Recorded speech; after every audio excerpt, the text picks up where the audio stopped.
investigation, solving mysteries in the night. Chasing shadows, finding answers, shining bright light. No one's left behind in the darkness, all alone. With a heart like a siren, she brings the lost ones home. Silent cries in the dark no longer have to be. For justice, wheels keep turning, granny on the beat. Broken voices find their power, call out hope again. When these crime busters ride, no victims left to pay. Bravery in her veins, truth she won't disguise. With a fire in her eyes, she's got nothing to deny. Granny fights for justice, never backs down from the call.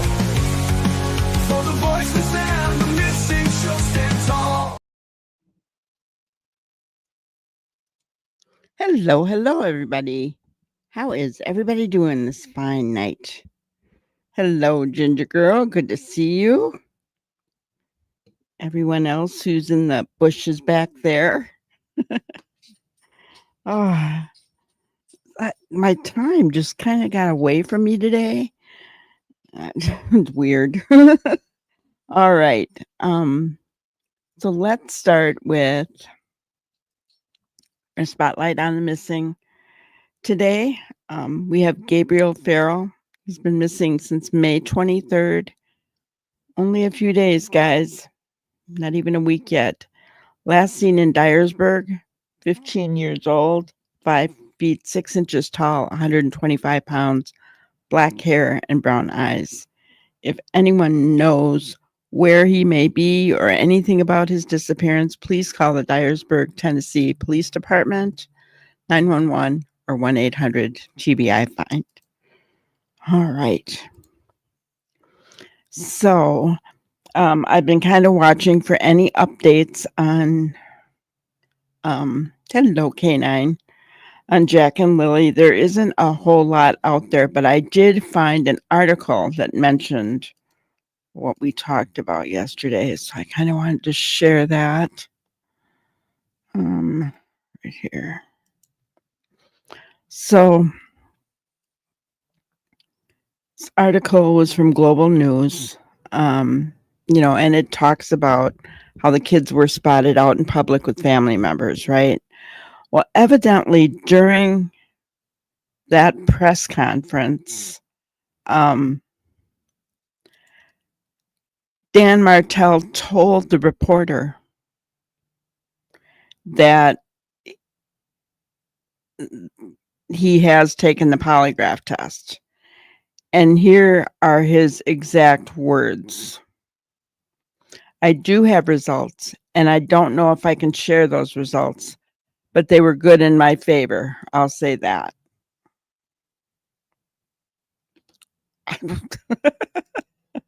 I don't know what that means, guys. They were good in his favor. And didn't we hear that when polygraphs are given, they're not told if they fail or if they pass? Wasn't that something that we were told back during the Sebastian Rogers case at some point? So a person could walk out thinking they did a good job. Did you guys hear that, or am I just off my rocker? Well, I mean, we all know I'm off my rocker, but oh gosh. But did you guys hear that too? I'm just curious. Because in that interview, she did not play that clip for anybody on air. So if she asked him that, and then this is quoted, I mean, I don't know if, would RCMP tell them not to, display that information? I don't know. Hello, Brenda Joe. Good to see you. So I'm just curious. I heard he walked out and didn't finish it. Rumor, I suspect. Right? I mean, and K9, if that's true, that says a little bit of something too, doesn't it?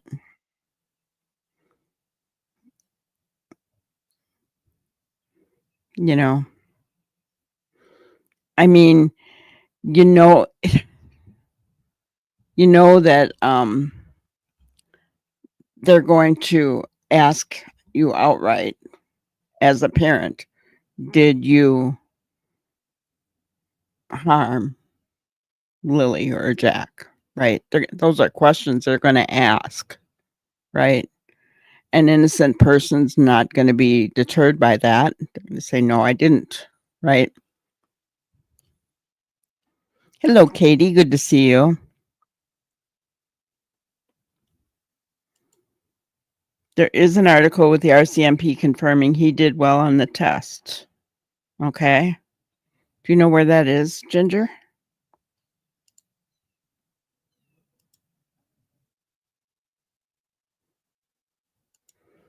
Did you just send it to me? Okay. Well, here we go. We've got we have got brand new write-in from Ginger, Mr. Yummy. So we can go right directly to that.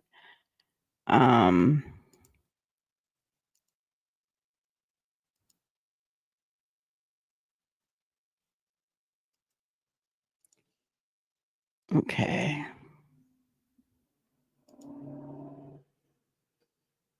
One thing that's short in this sad affair is good information. And when good information isn't available, then false information or whatever people decide on their own, that gets spread around. So any bit of information is good. It tells us that little Lily and Jack were there the day before they disappeared, which is what was assumed all along. That's the warden of Pictou County, Nova Scotia, where missing preschoolers Lily and Jack Sullivan are from. And I agree, transparency kills conspiracies. So in today's video, let's analyze the latest update from the Royal Canadian Mounted Police because they also... I like that saying, transparency kills conspiracy. That's really true, because if you're transparent and you have nothing to hide and you're just saying it like it is, that kills any kind of conspiracy that's out there, right? So I really like that saying. Let's continue. So seem to agree to an extent. It's the most detailed update about the investigation yet, and the most revealing if we read between the lines. I'm Deception Detective, an attorney trained in statement analysis. This channel exposes lies and manipulation, so if that's your thing, hit subscribe. For exclusives, early access, and other cool perks, consider becoming a channel member. Link in description. Literally thousands of my subscribers have voted for me to continue analyzing this disappearance, as well as another Canadian disappearance, Dylan Ayler. So I think it's safe to assume that if you're watching this video, you're at least familiar with the basic case facts about the Lily and Jack disappearance, as well as how the RCMP operates, specifically how tight-lipped they are compared to their neighbors down south. For instance, I don't think we'll ever hear the 911 call their mother made to report them missing, nor do I think we'll ever see or hear any interrogations of her or her boyfriend Daniel Martel.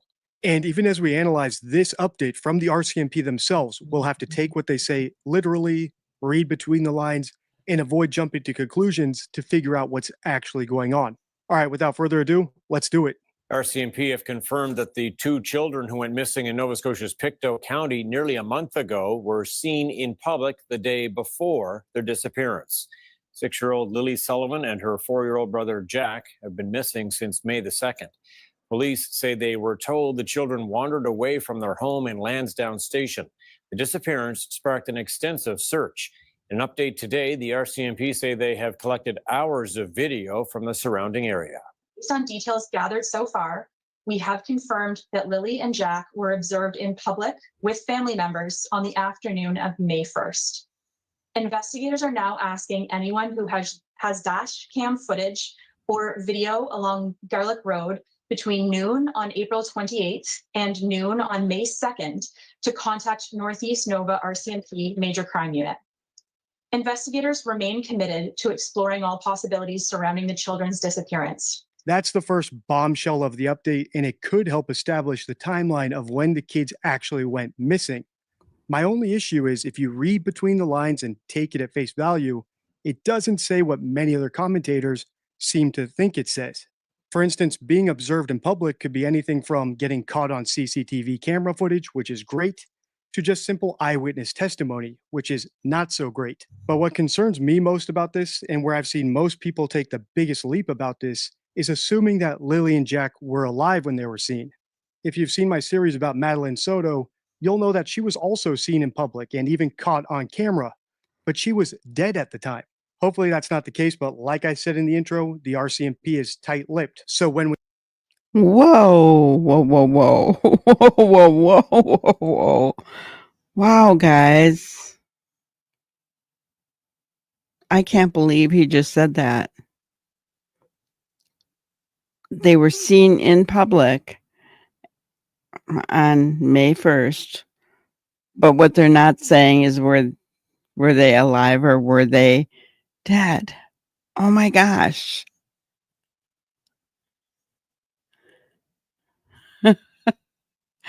No worries.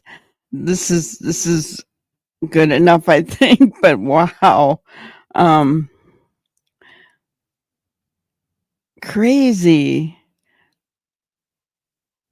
I mean, he's right. They didn't say that.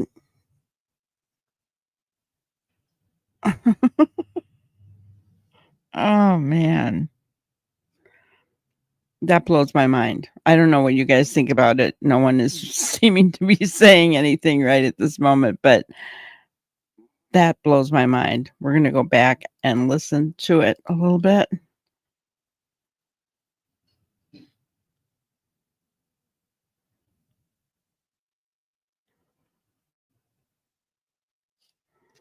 Okay. it doesn't say what many other commentators seem to think it says. For instance, being observed in public could be anything from getting caught on CCTV camera footage, which is great, to just simple eyewitness testimony, which is not so great. But what concerns me most about this, and where I've seen most people take the biggest leap about this, is assuming that Lily and Jack were alive when they were seen.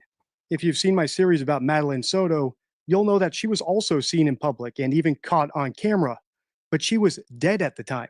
Hopefully that's not the case, but like I said in the intro, the RCMP is tight-lipped. So when we analyze their words, we need to analyze them the way we would analyze a subtle lie. I've put that card from my deception deck, my 52 favorite rules for spotting lies and manipulation. So, I mean, that is true. Madeline was dead. He was driving around with her in the seat. She was kind of slumped over, but he said she was sleeping, right? And there's been questions as to whether Summer was alive when she was laying against those milk cartons.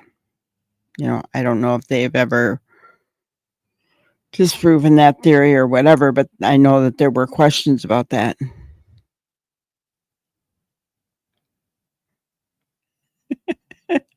He is drinking a Tim Hortons coffee. Tim Hortons is in the South too. I've seen it in the South.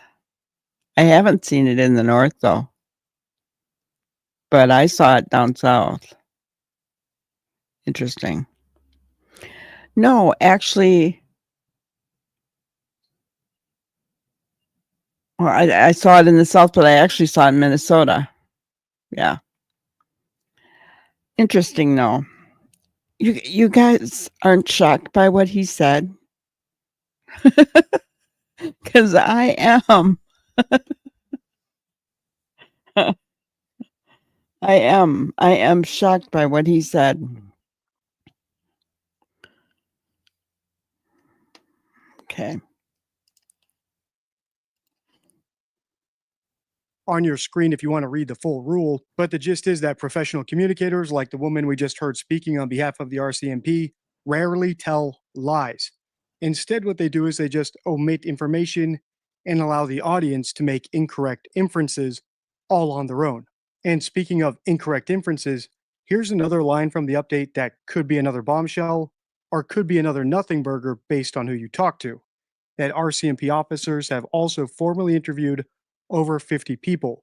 Here's another news clip so you can see what I mean. Pay attention to what Daniel Martell, the boyfriend of Lily and Jack's mother, says and doesn't say. Investigators are appealing for more video. Investigators are now asking anyone who has dash cam footage or video along Garlic Road between noon on April 28th and noon on May 2nd to contact Northeast Nova RCMP Major Crime Unit. They should have brought camera footage to the RCMP almost immediately if they lived in such a close range. I don't know why people would wait 3 weeks later or... During the initial search for the children, 160 people scoured 5.5 square. That ticks me off. He's blaming people for not bringing their footage to RCMP earlier. I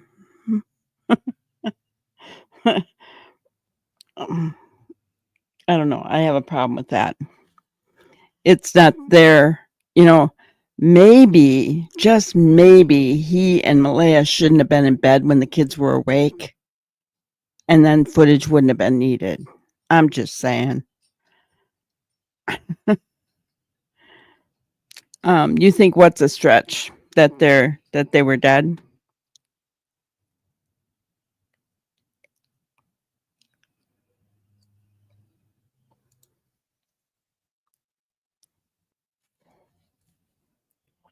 I mean, it wasn't a stretch for Madeline Soto. She was seen in the vehicle, and she was dead.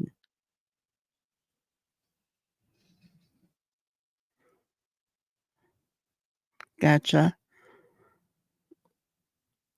Why do you think that would be any different than what happened with Maddie? I'm just being the devil's advocate. I'm not trying to give you a hard time. I'm just saying, I think everything is on the table at this point, isn't it? It could very well be possible that they were gone already and they were taking them somewhere.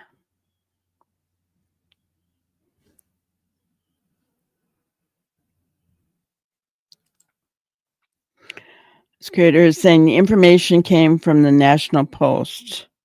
RCMP confirmed that polygraph test was administered. The results indicated no involvement of the stepfather. But then why was there an article yesterday that said they will not give any updates in regards to any tools that they are using in the investigation of this case? I mean, it's either they gave it or they're not saying.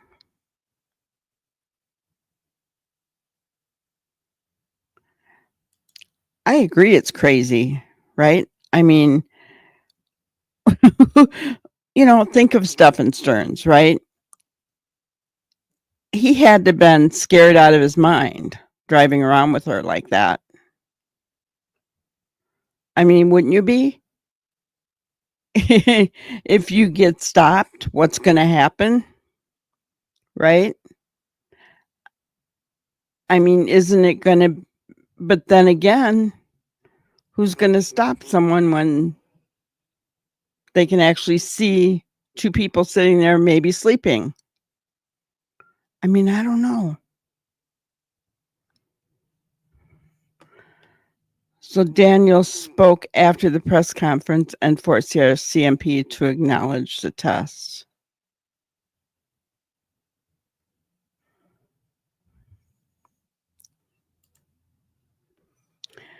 Well, I don't think they will, K9, because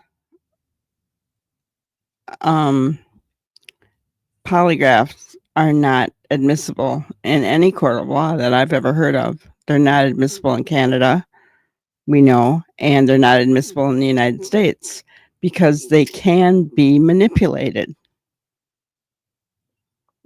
That's a proven fact. So they're not going to clear someone until they absolutely know beyond a shadow of a doubt that they're cleared, right?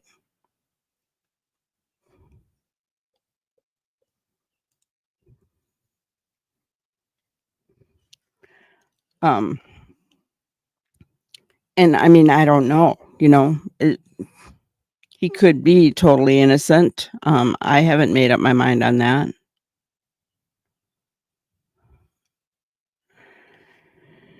Yeah, if the mom and stepfather are not involved, then it has to be someone who knew the morning routine of the children. Wonder who that could be. Possible brother? I'm just saying. A kilometer of forest with drones, dogs, and aircraft, but that's since quieted down. I know they're working hard and they have all the technology in the world to use. We all want answers. Investigators have now reviewed hours of trail video and followed up on more than 355 tips. Over 50 have been interviewed, and RCMP says it plans to speak to others. As you can see for yourself, this interview with Daniel was done after that RCMP update. And neither he nor the RCMP said that he's one of the 50 people who was interviewed. So it's not safe for us to assume that. For all I know, he's not been interviewed by them yet. But it gets worse. Let's keep watching. While official searches have scaled back, the children's stepfather keeps going, retracing ground already searched. I want them home. Trying to make my way through every day when the only support I have is my family. Malaya's not here. My kids are not here. Todd, the stepfather tells me that despite major crimes being involved, he's been told that this investigation is being treated as a missing persons case. He also insists that he's been cooperating with the police, including providing a polygraph test, which he did, and he says he passed. That's the clip. So what do we have? We don't have the RCMP or Daniel saying that he's been interviewed by them, nor do we have the RCMP in their update or Daniel on camera saying he's been polygraphed. Now, that doesn't mean he hasn't been polygraphed. However, the reason for the polygraph, at least according to him, was to shut down online speculators and crazy theories. So I would have expected him to boldly announce those amazing results rather than coyly mentioning it off camera.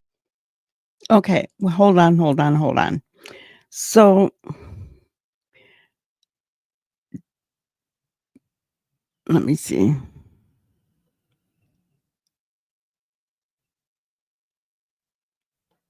Let me see what you guys are writing about here.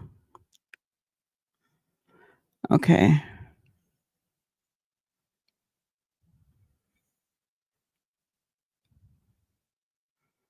Haven't heard that the mother passed. If she took one, her lawyer may have told her not to. She doesn't have to.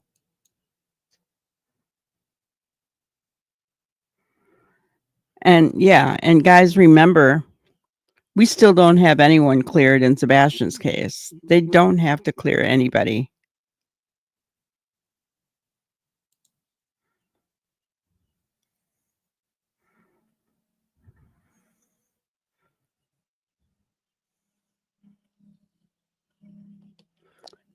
Yes, Neural. It is weird. I find the same thing, that they're asking for dash cam from the 28th through the 1st. I don't, it's hard to know if they're suspecting abduction. They could be.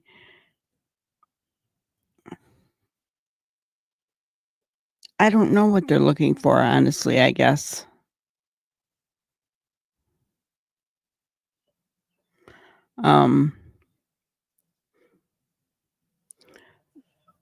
But didn't we hear that he was, I don't know if RCMP said it though, but help me guys. Didn't we hear that he was interrogated for 4 hours? Or was that just what an article said and RCMP didn't say it? Or, I mean, do we know where that came from?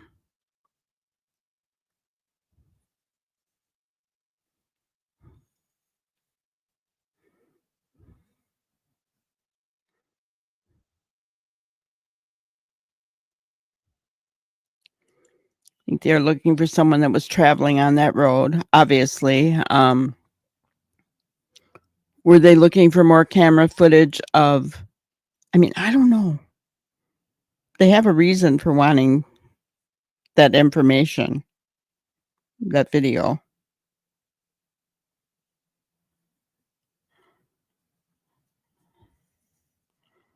Right, it's not a high traffic area. Logging trucks, school buses, local traffic usually.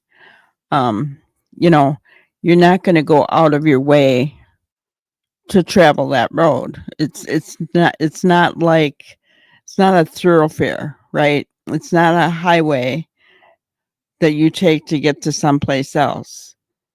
This is a road that is basically for, like she said, loggers, school buses, local traffic, right? It's not someplace you're going to go just for the heck of it. Why would you want to?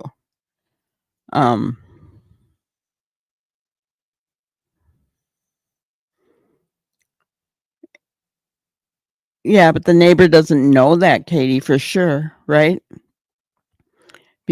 But maybe they're just trying to rule out any abduction theories, right? They're going to look at everything, right?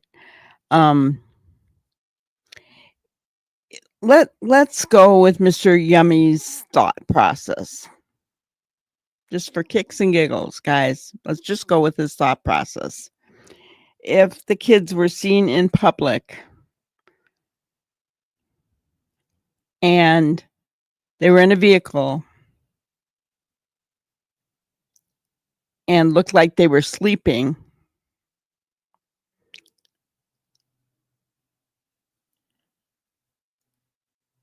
okay, maybe they want more footage of that, of them traveling from the house. How were they put in the car? Was somebody driving past just as they were being put in?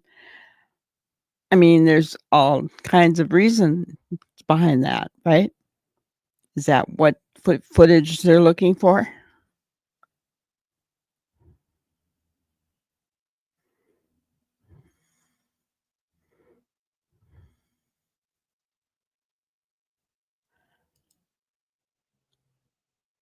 Is that what they told her? Because I think they said they wanted to know what her cars were. They wanted to know so that they didn't. So I mean, in a roundabout way, I guess they did say that without coming out and saying it, that they're looking for unusual traffic.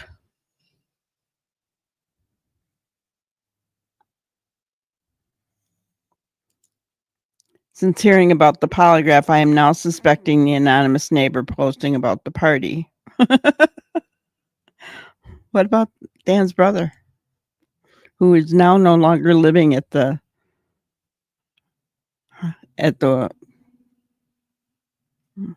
homestead or whatever they want to call their land? I question why that brother is no longer there anymore, guys. Where did he go? Do the police know where he is?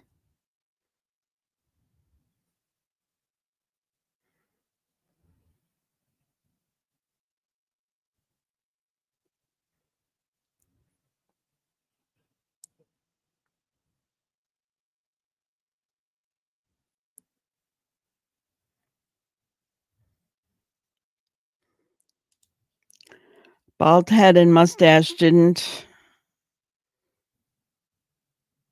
Yellow coat and Sebastian TRH was bald. Not saying connected in all ways, shapes, but just reminds me.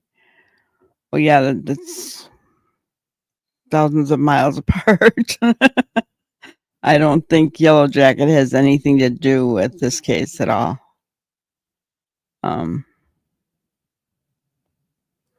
Yeah, the brother and the grandmother have been really quiet. And why did the brother move out? I'm curious. I mean, maybe he wants nothing to do with it, but it just is weird, right? It's just weird.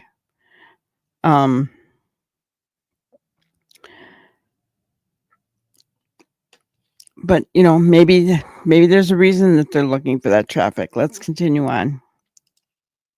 Camera. Just compare that to what he said here. I asked for that so early on, and there's not many places that do it in Canada, so they're flying somebody in. Why do you think you need to do that? Do you think they don't believe you? I think their side of the family doesn't believe me, and I just want to clear it up for everyone. Clear it up for everyone, not just the people online making crazy accusations. Like I said, it's possible he took the polygraph and passed and then just decided not to take the victory lap. However, he said some other things in this interview that concern me, like how there's nothing or that the kids aren't there. If you want me to break down this interview from a guilty knowledge statement analysis angle, let me know by liking, commenting, and sharing.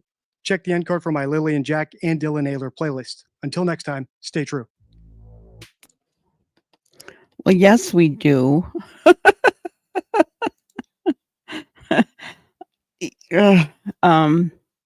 There's nothing. They're not there. You'll never find him. He just disappeared and went poof like a ninja. Do those statements ring any bells, guys? Kind of scary thought.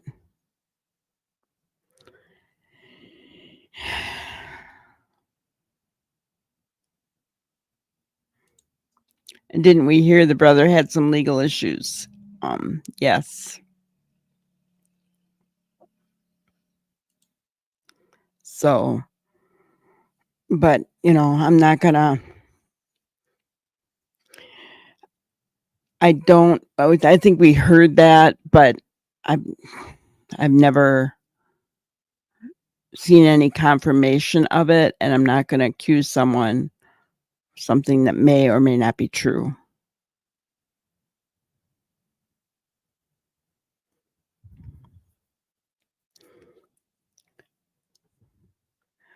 And was the grandmother in the house sleeping somewhere?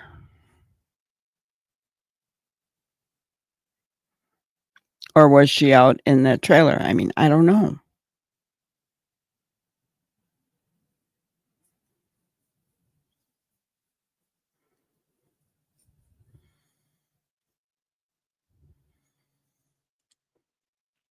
Has Daniel's mom left? I don't believe so. Could her telling her family to leave because Daniel to be upset and caused her to leave as he wants? Yeah, it could be. It could be. I mean,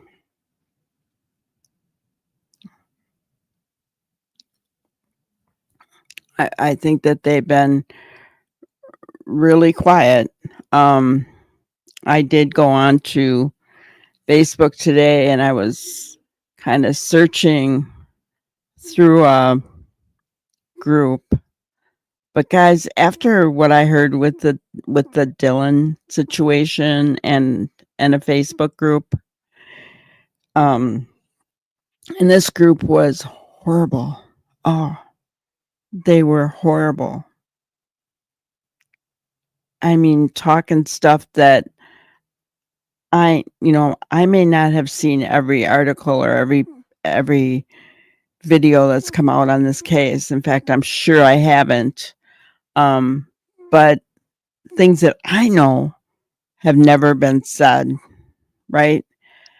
And yeah, and trying to make it sound like it's fact, and it was awful. It was awful. So, yeah, I heard that the mother was the actual property owner. Yep. But then somebody said that Daniel is the one that inherited that property. So I don't know.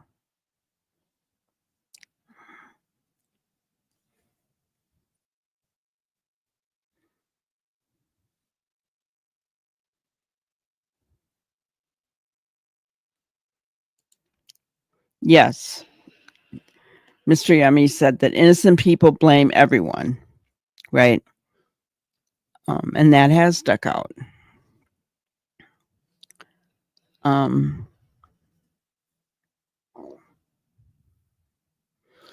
Although you don't hear You don't hear Daniel blaming her. I mean, he was kind of putting the blame on people who haven't turned in their footage, and I don't get that. But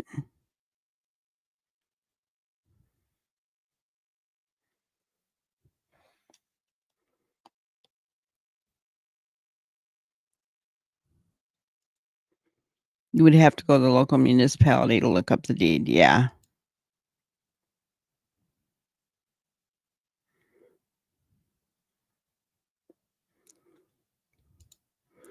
I heard Daniel did after his dad died. Don't know if that's true, as heard Daniel's mom owns it too. Yeah. So yeah, and here's the thing. Hello, Cheryl. Good to see you. Is if Daniel inherited it, what about his brother? I'm just saying, I don't know. Kind of weird. It would make more sense to me that it's his mom that owns it. But hello, Chemistry Queen. Good to see you. Yes, Cheryl, please drive safely. So yeah, I mean, typically, any property goes to the spouse. At least in America, that's the way it goes. I don't know if Canada's different. I will say that.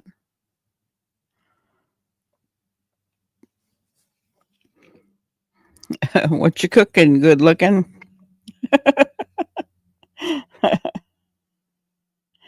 So, I mean, Mr. Yummy brought up some points that, I'm not sure I believe, but if we're going to look at everything in the case, at all possibilities, and have an open mind about what could have happened, because, we have to kind of be like RCMP. We wouldn't want them to be closed-minded, right? We'd want them to be open to every possibility so that they find out the truth, right? So don't we have to be open-minded as well to try to look at everything? It's not out of the realm of possibility that the kids were seen and they weren't alive, because we saw that it happened with Madeline, right?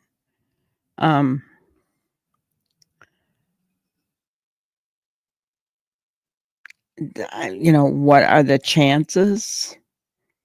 I would say probably slim to none, in my opinion. Spaghetti and garlic bread, yum yum. That sounds good.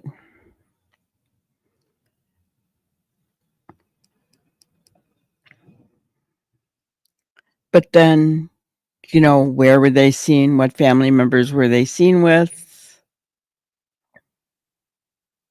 Right?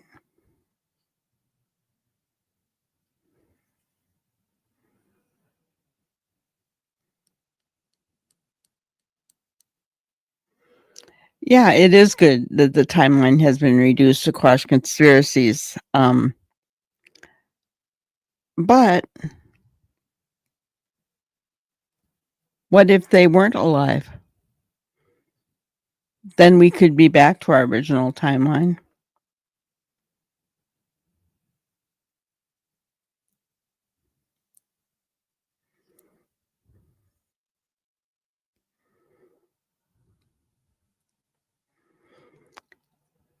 All right. So here's a good question for Ginger.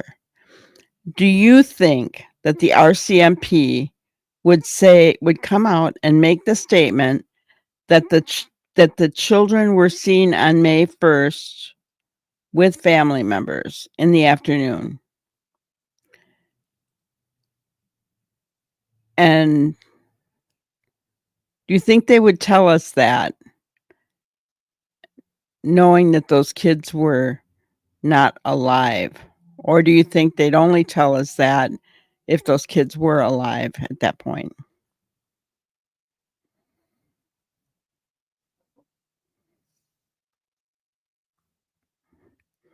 Yeah, it does seem odd that they didn't say the children were seen with mom and stepdad. So who'd they go in town with?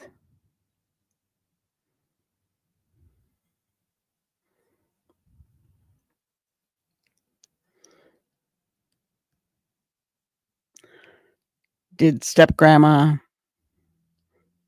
step uncle ever take them into town? I'm just curious.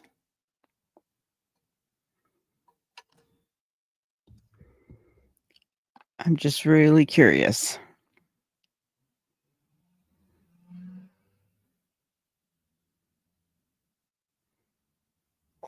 And I'm curious as to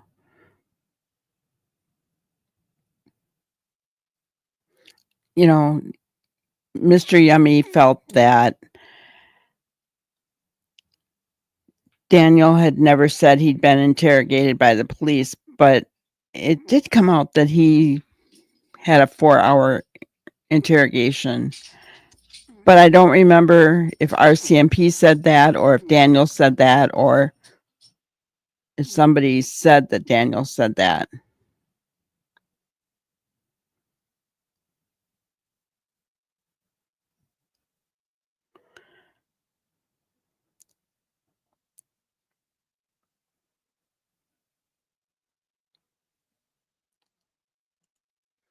The fact that they said they were seen and no more searches are going to happen is concerning. That's true.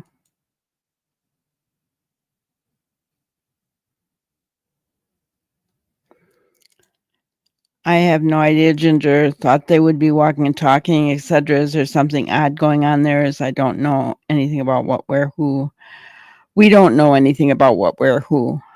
We are going by what Mr. Yummy said in this video that he did on their statement that they were seen with family members on the afternoon.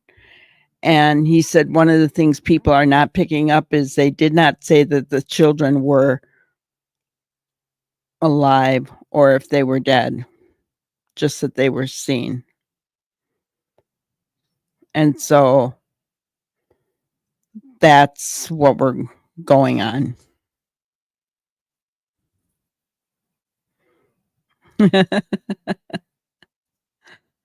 I love spaghetti, lasagna. Italian's my favorite kind of food. So that's all we really know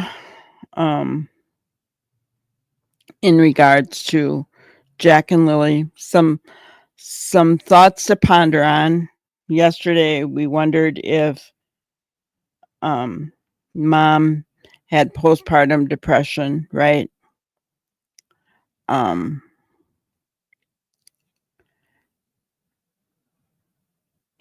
Did she? If she did, was that a red flag for her? We talked about Lindsay Clancy, who had severe postpartum depression and ended up taking the lives of her children, right? And that's a worst case scenario, I think, but I'm just saying, that can be very hard on women. So we've got, we have that to think about. We have what Mr. Yummy said today to think about, whether they were really alive when they were seen or not. He's putting something else out there, right? So those are all things to think about as we move forward with this case. I am going to shift the direction of our case over to A case that is just now going to court. I didn't know anything about it, honestly. I'd never heard of this case. Crystal Rogers, mother of, I believe, 4 or 5 children, went missing. Let's go ahead and, I don't know if any of you know about this case, but let's go ahead and listen to this. It's 10 years. What happened to someone you loved? They disappear, and then all you know is that whatever did happen to them wasn't good. Since 2015, the Crystal Rogers case has weighed heavy on the Nelson County community. Questions remain about what exactly happened to her. To this day, her body has not been found. But prosecutors in her case believe there are 3 men who do know. We poured through our archives, looking at past interviews, at scripts, at video. As we prepare for this trial, we're taking a look back at how the case got to this point. It all seemed odd from the beginning. We're just trying to find her. July 3rd, 2015 was the last day 35-year-old Crystal Rogers, a mother of 5, was seen alive by her boyfriend, Brooks Houck. 2 days later, she's reported missing by her parents. That same day, July 5th, Rogers' car is found along the Bluegrass Parkway with her things still inside. Her purse was in there. Her cell phone was in there. Her keys was in the ignition. She don't ever leave her cell phone, ever. She would have not got out of that car and left her cell phone in that car. People looked for clues. Police asked for help. If Crystal can hear our voice, we love you. We want to know where you're at. Contact us. Let us know that you're okay. Call it a parent's intuition. Sherry and Tommy Ballard knew whatever happened to their daughter was not good. Just trying to hold it together. Crystal's family was very vocal about their suspicion of her then boyfriend, Brooks Houck, having some sort of involvement in her disappearance. I specifically told him that day, I think you did something to my daughter. I made that very clear. The signs went up. The searches continued on land, by foot, 4-wheelers, canines, and horses, and in water. And no shortage of prayers. July 8th, Brooks Houck was brought in by the Nelson County Sheriff's Office for questioning. Nick Houck, Brooks' brother and a Bardstown police officer, called mid-interview and told him not to speak with police.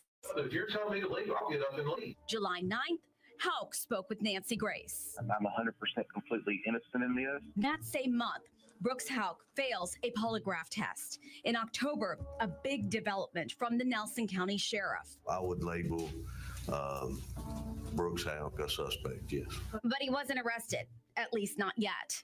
Crystal was presumed dead. Houck's brother, Nick, was fired from the Bardstown Police Department for interfering with the criminal investigation into the case. That's just not how we do it as police officers. In 2016, Houck's grandmother, Anna Whiteside's home is searched, along with the farm of Rosemary Houck, Brooke Houck's mother. There was a custody battle. Tommy and Sherry Ballard say that Brooks Houck stripped them of their privileges to see their grandson Eli after Crystal went missing. Then a turn of events that shocked everyone 16 months after Crystal disappeared. We come out every day hoping we'll find something. We need closure. In November of 2016, Crystal's father, Tommy Ballard, who had been investigating his daughter's disappearance, was shot and killed while hunting with his grandson on family property. Tommy's father, Till, spoke to us. They were 2 good human beings, and they didn't deserve what they got. It's just hard to put it behind us. We'll never...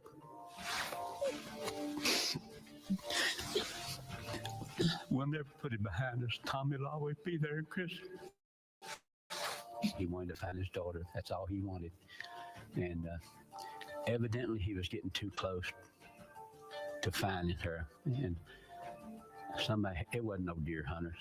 They had to get rid of Tommy because he was finding out too much. August 2018, the case captured national attention from NBC's Oxygen Network to the Today Show and Dr. Phil and others. Did her boyfriend ever join in the search for her? He never lifted a finger. I believe someone wanted my husband out of the way. August 2020, the FBI steps in and takes over the investigation. Over the year, there were searches at Brooks Houck's home, their family farm, Crystal's storage unit, including one in 2021 in the Woodlawn. Here's what I want to know. How did the FBI take over this investigation? Did the local police department give it up? How were they able to take it over? That's my question. And I question that for Sebastian's case. Hello, Jersey lady. Yeah. So Crystal, really sad. Not only was, obviously her body has never been found, guys. Obviously she's no longer with us. It seems like it. But her boyfriend failed his polygraph. Her boyfriend's brother, who was a police officer, called him while he was in interrogation and told him not to talk to the police without a lawyer. He got fired.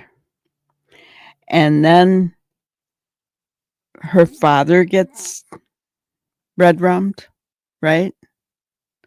So sounds like a little bit of corruption going on here as well.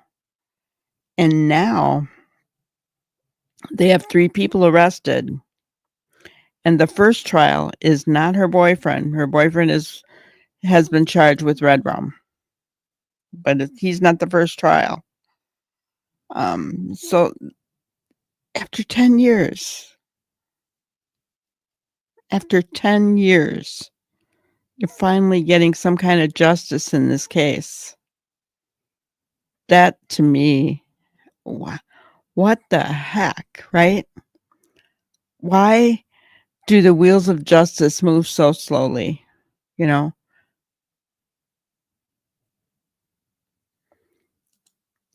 Rumors were she has information about some shady dealings of the boyfriend because she did the accounting for his business. Maybe she threatened him. They got into an argument. Maybe she knew something, didn't want to be involved, right? I don't want to be involved in this kind of stuff.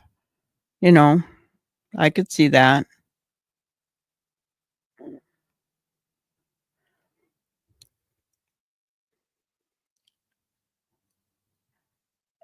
Can't spell it backwards and you'll know what it means. I can't say it on YouTube. Sound it out from the back to the front.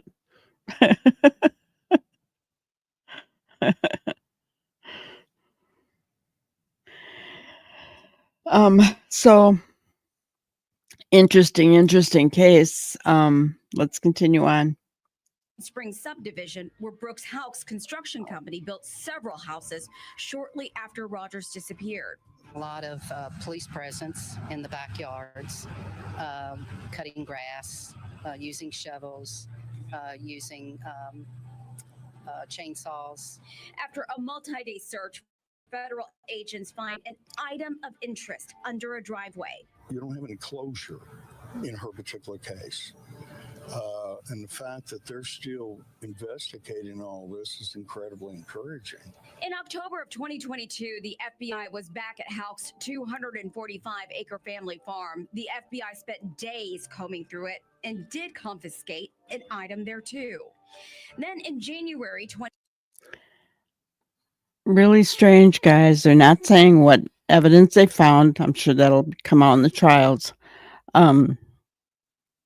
Underneath concrete in their driveway. Oh, man. That's a scary thought.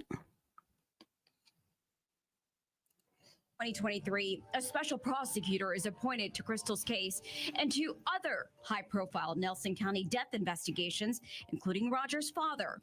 A big development months later in August. 32-year-old Joseph Lawson is arrested on 2 charges: conspiracy to commit murder and tampering with physical evidence. Then the arrest that many waited for more than 8 years. This is a giant step in the answer about what happened to Crystal Rogers. September 27th, 2023, the FBI arrests Brooks Houck. Where's Crystal Rogers? That's the He's charged boyfriend. with murder and tampering with physical evidence. I'm excited that now the whole world, especially Nelson County, knows that possibly, hopefully, justice has been and will be served. In October, Houck is arraigned, and during the proceedings, the prosecution revealed they believe they are in possession of the firearm used to kill Tommy Ballard. And in December, a third man, Steve Lawson, is arrested and charged in the case. Steve Lawson is Joseph Lawson's father.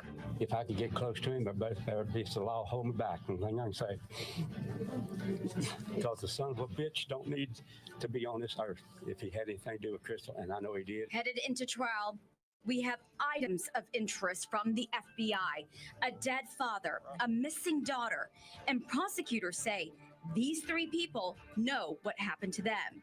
All three have pleaded not guilty. We expect jury selection to begin tomorrow in Steve Lawson's trial. He's charged with conspiracy to commit murder and tampering with evidence. No cameras are allowed in court, but the Wave News team will be there in Bowling Green to bring you coverage of this high-profile case.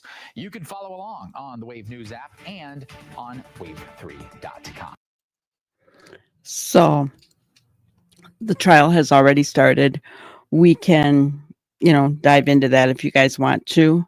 Glad to see you made it home safely, Cheryl. So, okay.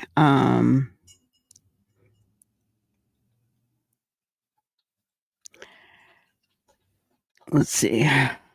Yeah, the trial has already started. I think today was day 3. They were worried about how long it would take to get a jury seated, and they got the jury seated in the morning on the first day, which they were shocked about. So,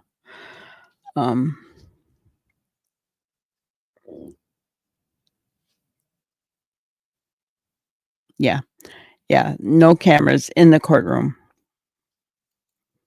And Crystal's mom testified on the first day. So we'll see what happens here, right? And give updates daily. It's going to be a really interesting case. I'm glad that they're getting justice for her after all this time, right? It's kind of like the Dan Markel case takes so long, Brian Koberger, wheels of justice sure move slowly.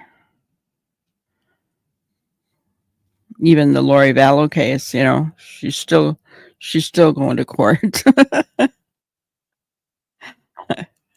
You love watching trials.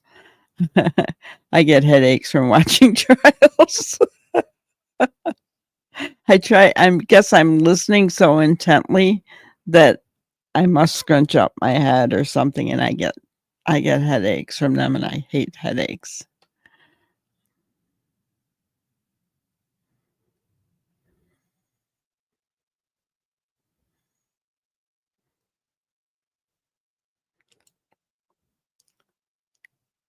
It's a family get together with a bonfire the night she disappeared. Oh, wow.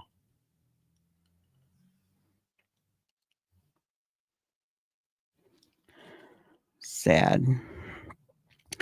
I'm sure after 10 years, these guys thought they got away with it. You let your guard down then. Who knows what they were saying, right? The family of the boyfriend was caught recording the grand jury proceedings. How can they record the grand jury proceedings? They don't allow anybody in the grand jury proceedings.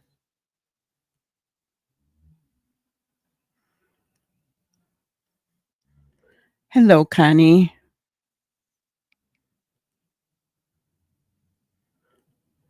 Gotcha. You just got a notice for jury duty?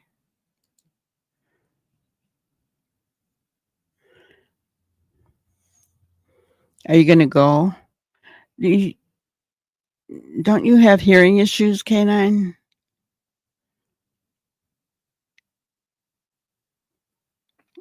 I think it would be really difficult. You've been watching Crystal's case for years, yeah. I would imagine her boyfriend had custody of that baby, huh? Ginger, what about custody of the other 4 kids?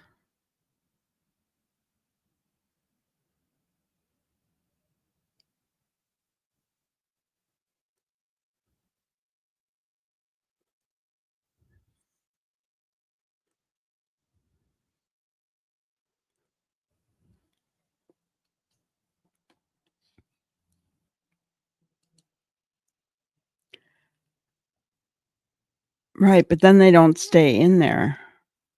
So all they're doing is basically recording their own testimony. I don't see how that would be helpful for anything. Because it's not like a regular trial. You know what I'm saying? In a grand jury, one person at a time goes in and testifies, right? And they go out. Nobody is allowed in the grand jury room other than the person who's testifying and the jury and the judge.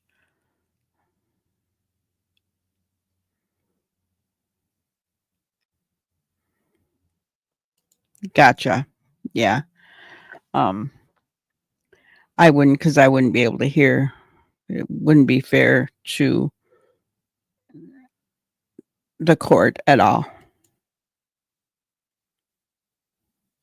Her mom has the kids. That's good. She doesn't have the little one, though, does she? Sure, the father had, well, up until now. Oh, recording their testimony and sharing it with the others so the... Uh-oh.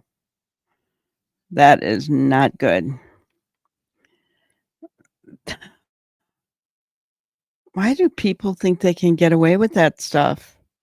That's ridiculous. So I do have like an update on day 1 of the trial where the mom testified. We can listen to that really quickly.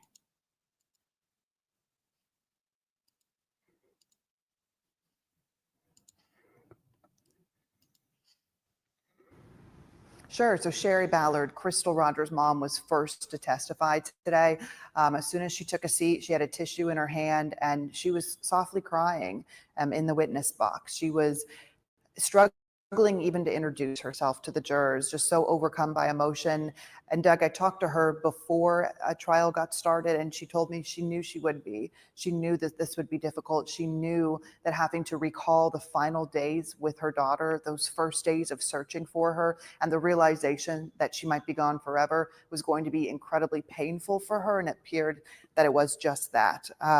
She talked about the final text that she had sent to Crystal saying, "Everyone is worried about you. You need to respond to your children." She actually read them to the jury, exactly what she had wrote. She talked about going to the sheriff's office to report Crystal missing. It had been at that point 2 days since anybody had seen her or heard from her. And on the way, she's Brooks Hauk. She actually flags him down. They pull over to a gas station and she goes up and talks to him. And for the first time, we saw surveillance video of this interaction. We saw Brooks Hauk pulls into a gas station, Sherry Ballard pulls in, and Sherry goes up to the passenger side of the car and actually has a full conversation with him. And we couldn't hear anything, but she was filling in the blanks for him. She said, "I told him I'm going to file a missing persons report. He looked at me like I was talking to a person off the street. He said, I think that's what you should do." And then he drove away. He did not go with her. He did not help search for her. Sherry said that they would never hear from Crystal again. They would never find any sign of Crystal. In her mind, she knew right then that Crystal was gone forever. So many pieces of this puzzle coming together as you're vividly describing it there, like that surveillance video. So Shay, as we wrap up here, they still expect this trial to maybe even possibly end by sometime on Friday? Pretty incredible, right? That we got started on Tuesday morning with a motion to delay. And yeah, there is a belief here that we could be done on Friday. That's the goal. I think at the speed we're moving right now, it's a safe goal. The hope is that if the prosecutor wraps on Thursday, defense said that they could wrap on Friday and they could send the jury off into deliberations on Friday evening. They do not want to call them back on Monday just to deliberate. They say that that is a last resort, but they will if they have to. Everybody in this jury pool has agreed to come back on Monday if they need to. Okay, Shay will be with us here every night, breaking down a full day in the courtroom. Again, no cameras allowed in the courtroom. That's why you're seeing sketches and Shay's great notes. Thank you very much. Okay, so that was her mom testifying. Wow, they're figuring this trial is going to be over. Now, Steve Lawson was an accessory. And they're talking about that he's an accomplice to, doing away with the body, that kind of thing. I forget what they call those charges, but anyway, that's what he is on trial for. He's not on trial for Red Rum. Okay.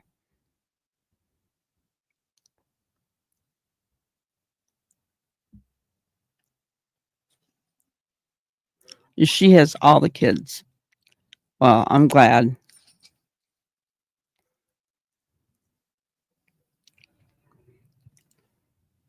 So, some shady things going on.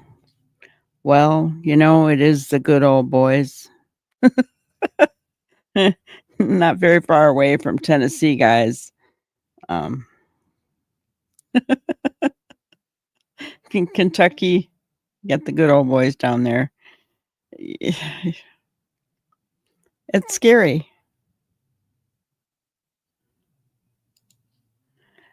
Sure, Ginger, that'd be great. That'd be great.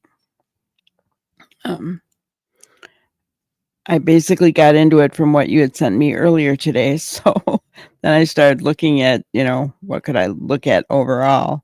And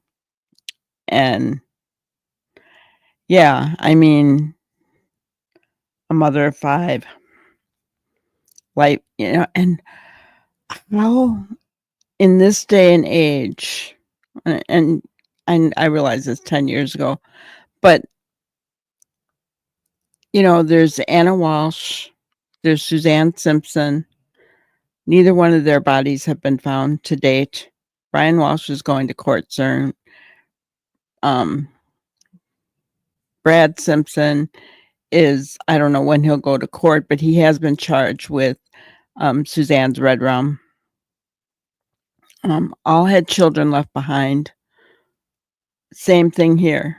Why? What are these guys doing to get rid of the bodies of their significant others? What?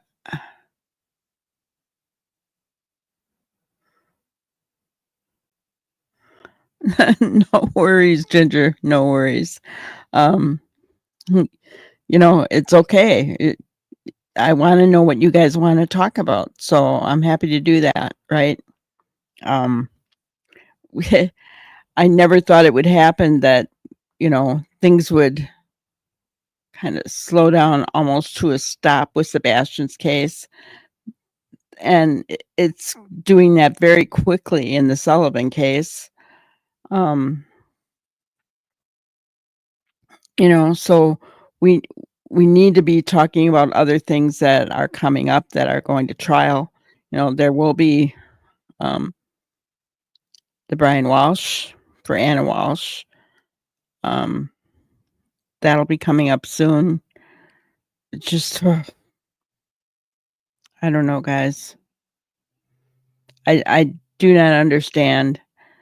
If you don't want to be with them, walk away. You don't have to take their life, right? I mean, her boyfriend in this case, maybe she had something on him. I don't know. But is that worth the rest of his life in jail, in prison? I mean, they think they can get away with this, and they're not. They're not getting away with it. Maybe it took 10 years, but at some point, the whole problem, I think, with the wheels of justice is that they want a body, right? And so they keep waiting and hoping for that to turn up, and it doesn't, right? So then they finally go with what evidence that they have. Or like in this case, the FBI took it over and found evidence, right? Underneath the driveway and at the homestead, the farm, whatever.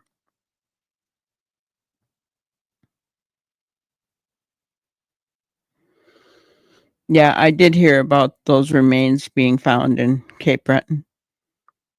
Everybody, so much clickbait, everybody was saying, remains found, and had Jack and Lily's picture up there. And I'm like, come on, guys, this is 2.5 hours away. Stupid, right?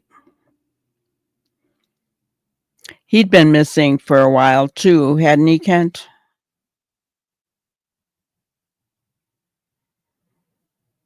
Not 10 years, but he'd been missing for a little while.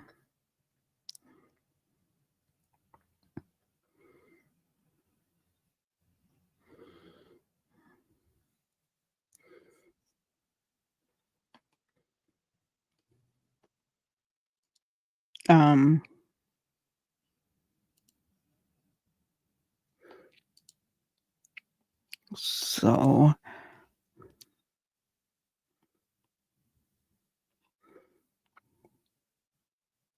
sorry you spelled that wrong. What, Connie? What did you spell wrong, Connie? I missed it. A year ago.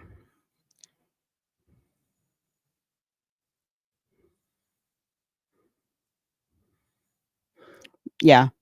I knew that they had found it, which is, that in itself can give us hope, guys, right?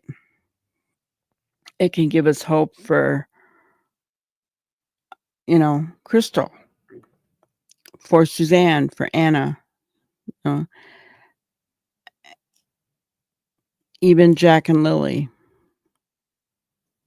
if they're not in the water. That they can, their remains can be found, right? They can turn up.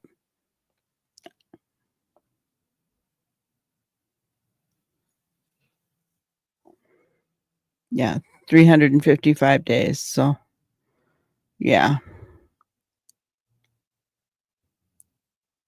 Yeah.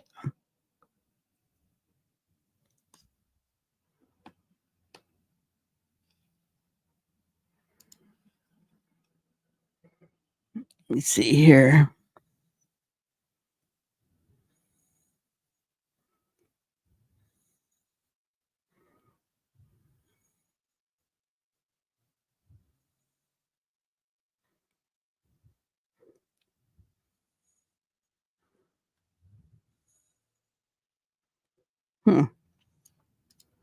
Okay.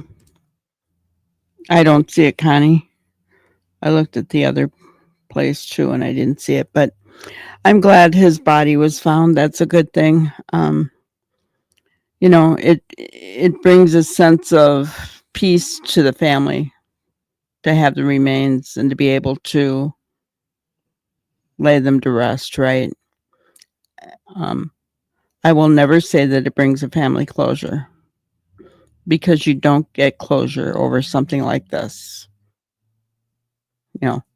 but a sense of peace, yes. laying them to rest. Yeah. A place to go where you can remember them, that kind of thing. So I'm glad that he was found, you know. And as far as Sebastian goes, guys, nothing on this front, unless you guys have heard something. But other than a lot of, I keep saying garbage, hate, garbage going on in Sebastian's case, but nothing noteworthy. I mean, even at night has been quiet for a couple of weeks now. So,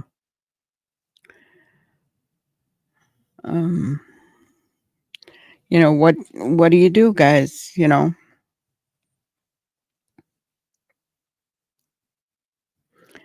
Yeah.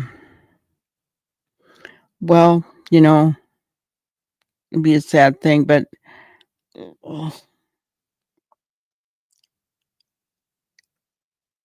I'm sure he recognized the clothing, right? There's not going to be a whole lot left after a year being out in the woods, right? But still, that's hard to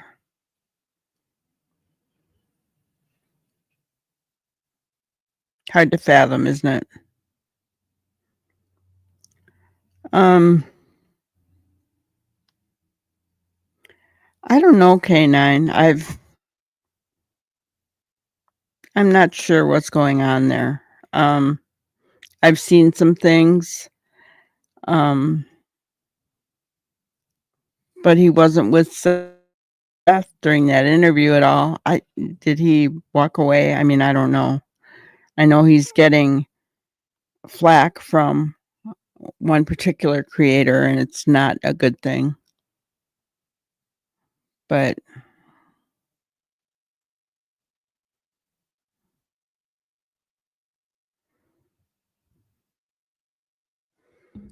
yeah. Yep. Innocent parents will never give up, right? And guys, we can think about Robin, right? Many of you know Robin, who came in here. Her daughter life was taken by a neighbor kid. And every 4 years, she has to go and fight so that he doesn't get released because of the new law. Mother should never have to deal with that, but she keeps fighting. She keeps fighting to keep him in prison, right? But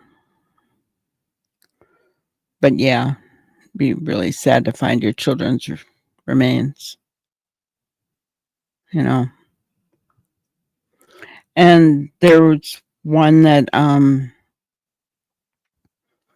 Chris from the mob crew is looking for as well. I can't think of the name of that kid as well. Same thing. His family's out still looking for him. They found his shoes, but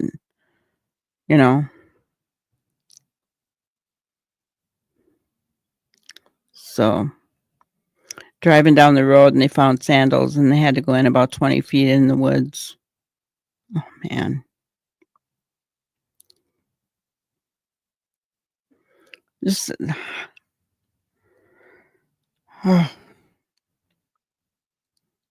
and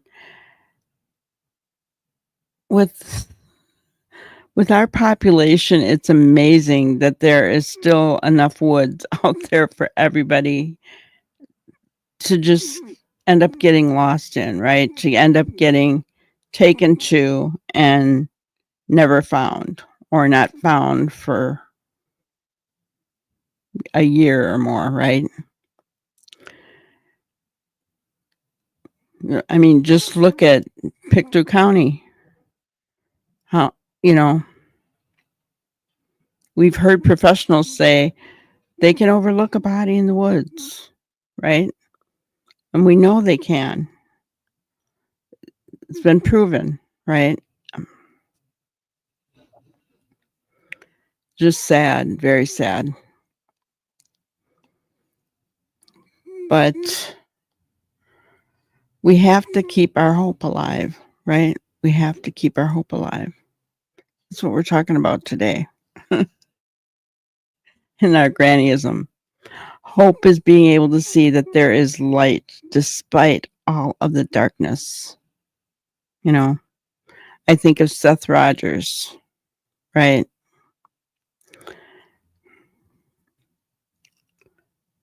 As far as Lily and Jack, I mean,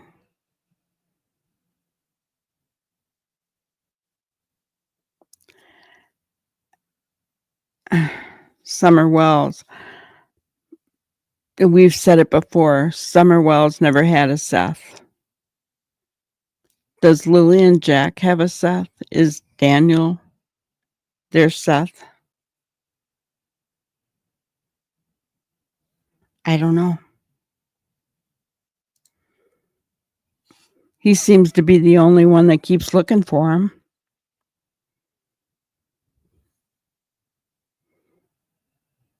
I'm just saying. Mom isn't out there looking for him. That we're aware of.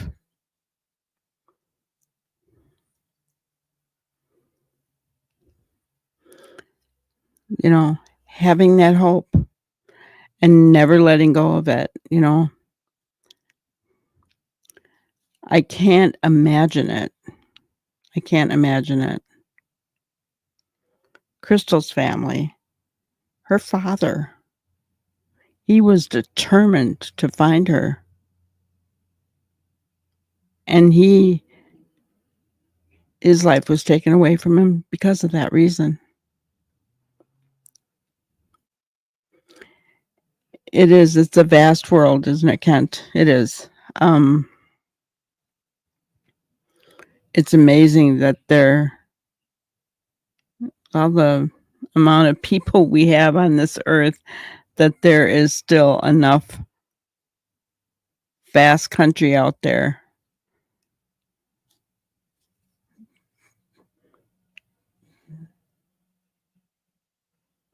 Yeah, there is so much darkness, and we have to keep looking for that light. We do. You know, and those of us who love true crime, we have to take time out of the darkness and enjoy some light, whether it's watching a comedy show or some other kind of show, to take our minds off of the darkness that true crime is. Because you know what happens, guys? Here's where I think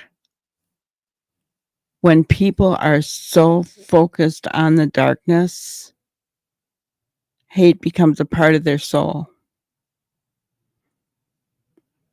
And we have seen it, haven't we? In Sebastian's case, we've seen the hate.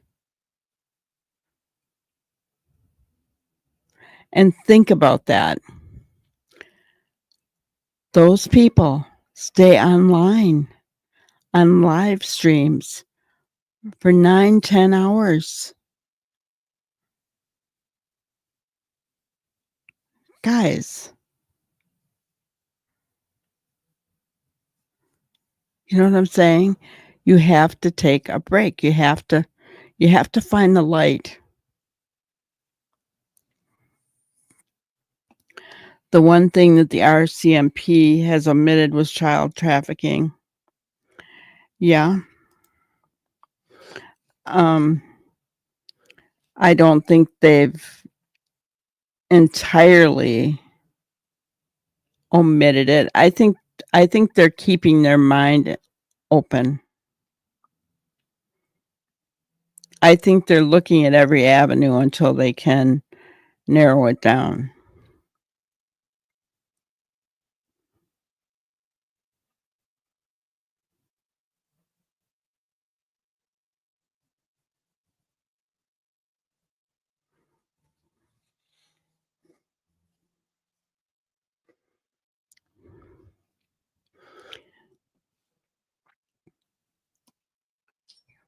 Oh, yeah, and I'm not saying that Jack and Lily is a cold case yet. It's way too soon for that, Kent.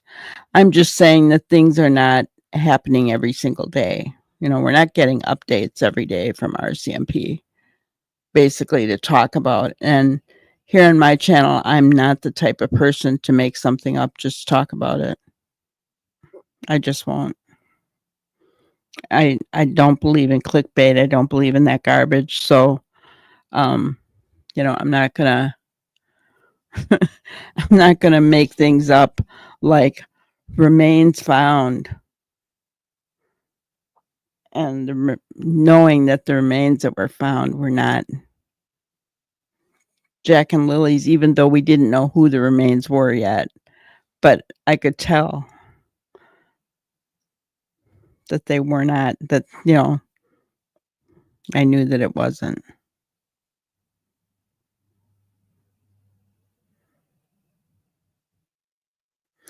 Yeah, I understand that, Kent. I hope it doesn't go that way as well. Somehow, I don't think it will in this case. I don't know why I feel that way. I feel like charges will be forthcoming.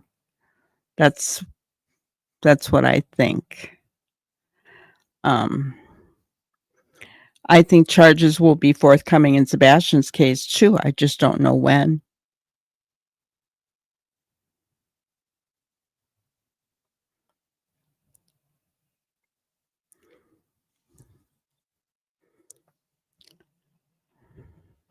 The bio dad's mom is going to do an interview, but I have not seen it yet.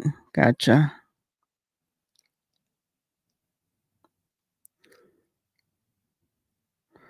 Well, here's the thing. I saw posts on Malaya's Facebook page from bio dad's mom. She seemed very supportive of Malaya. But she hadn't seen the kids for a year. What, other than to tell us what Jack and Lily were like, she's not really going to be able to contribute anything to the investigation, in my opinion. You know what I'm saying?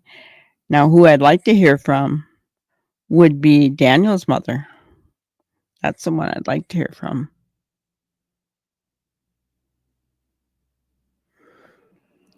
Yes, Kent, laying them to rest. Yes, I agree.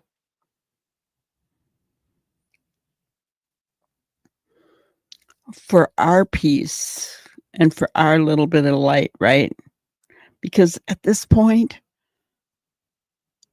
I don't know, maybe bio dad's mom's peace. Her comments on Malaya's Facebook page, she really loved those children. I could see it in her words and her comments. She's just relaying information that Mom and Daniel has shared with her. I know one of her comments back in, I think it was December of last year, was Malaya responded to her and said, hopefully we'll be able to make a visit soon, or something like that. Set up a visit soon or something like that. So, I don't know.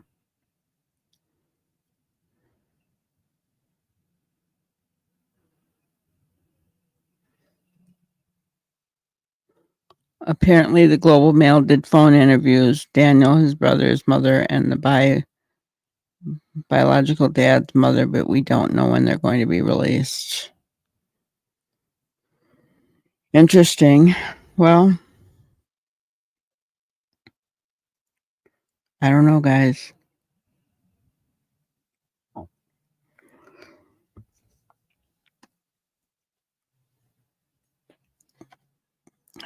That'll be interesting when that does come out. everybody will be all over that, right? For sure. For sure. All right. Well, that's all I have for you guys tonight. I want to thank you for being here. Please, please hit the like button on your way out if you haven't already. And we will see you tomorrow night, 5 p.m. Have a great night. Thank you for watching another episode of Granny's Crime Busters. We really appreciate each and every one of you. Don't forget to subscribe and like and even share the content. You can follow us on any of our other social media platforms at YouTube, Twitter, Instagram, Facebook, and TikTok. We really appreciate you guys, and you can also email us at granniescrimebusters@gmail.com. Thank you so much, and we will see you on the next one. Thanks, guys.